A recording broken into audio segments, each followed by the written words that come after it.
एक गिरगाव आहे गिरगाव, तिथे ना मेट्रोचा प्रकल्प करायचा आहे. तर त्या लोकांनी काय सांगितले लोकांना की तुमची जेवढी जमीन जाईल त्याच्या दुप्पट तुम्हाला जागा मिळणार आहे, मोठे फ्लॅट.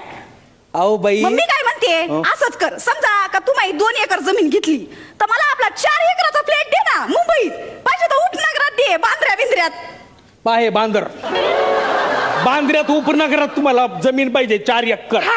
तुमची सगळी जमीन विकून जेवढा पैसा येईल ना तेवढ्या पैशात तुम्हाला बांद्र्यात फार फार तर एखादा संडास घेता येईल सुलभ हप्त्यानं. जे आम्ही उघड्यावर करतो ते विकत घ्यायचं आणि विकत घ्यायचं आणि आता संसार मागायचा उघड्यावर. मग मी काय म्हणते, बांद्रा मरू दे, त्यापेक्षा पुढे दे, पार बोरिवलीला दिली तरी चालेल. बोरिवलीत लोकायला राहायला जागा नाही, तिथं जनावर आणि माणसं एकाच नॅशनल पार्कात फिरकेत. तिथं तुम्हाला जमीन पाहिजे 4 एकर. मग गिरगावातल्या लोकांना कशी काय देताय? कसं आहे, गिरगावात मराठी माणूस राहतो आणि मराठी माणूस मुंबईत जगला पाहिजे, तो टिकला पाहिजे आणि गावातला खपला पाहिजे. तसं नाही, त्यांच्यासाठी आंदोलन करायला मोठमोठे पक्ष आहेत, आहे की नाही, संघटना आहेत. पक्षांना सांगा की जरा गावातल्या मराठी माणसाकडे पण लक्ष द्या. आम्ही काही लंडन वरून आलेलो नाही आम्हाला चले जाऊ करायला. म्हणजे काय विकास करायचाच नाही का मग? आता सांगा बरं तुम्ही. आमचं आयुष्य बकास करून तुम्हाला कसला विकास साधायचा आहे? ऐका माझं, जे पैसे मिळतात ते घ्या, नीट गुणानं शहरात जा, तिथं एखादा काम धंदा करा ना. काम धंदा? कसला काम धंदा करायचा सांगा बरं. आता मायाच नवऱ्याचं तुम्हाला सांगते, बी पेरायचं, पीक घ्यायचं आणि बाजारात नेऊन विकायचं, याच्याशिवाय त्याला काहीच येत नाही.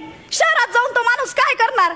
म्हणजे गावाकडं कुशल शेतकरी असलेला माझा नवरा शहरात जाऊन अकुशल कामगार होणार.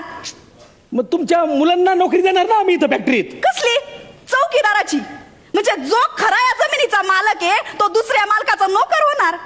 मग म्हणजे मग तुमचं म्हणणं काय? तुम्हाला काय पाहिजे मग? मी एक शेवटचं सांगते, पटत असेल तर घे, नाही तर जाय.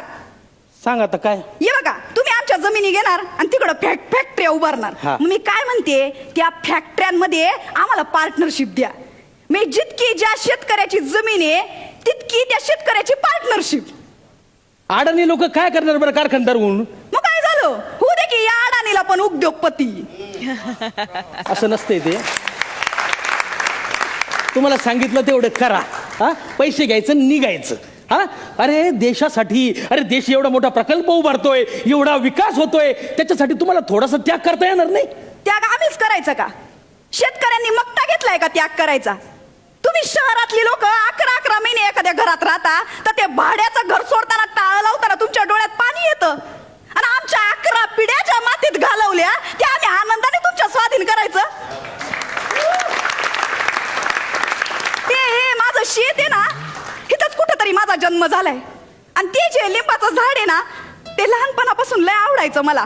म्हणून हा जमिनीचा तुकडा माझ्या बापानं मला आंदण म्हणून दिलाय. मेल्यावर पण आपल्या मातीची नाळ सांगणारी आपली संस्कृती आहे. त्या तिकडे ना माझ्या आजाची समाधी आहे आणि त्याच्या बाजूला बापाची समाधी.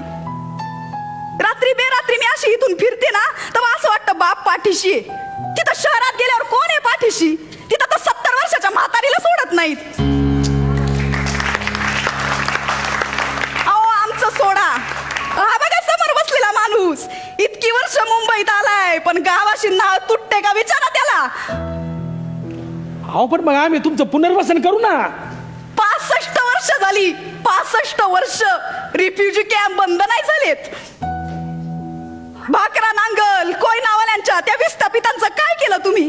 नाही मला माहितीये, आम्ही किती बी नाही म्हणलं ना तरी जबरदस्तीनं तुम्ही आमच्या जमिनी घेणार. आणि मला हे बी माहितीये की आम्ही कोर्टात गेलो ना तरी तुमच्या विरुद्ध काहीच करू शकणार नाही. तुम्ही आम्हाला देशोधडीला लावा आणि देशाचा विकास करा.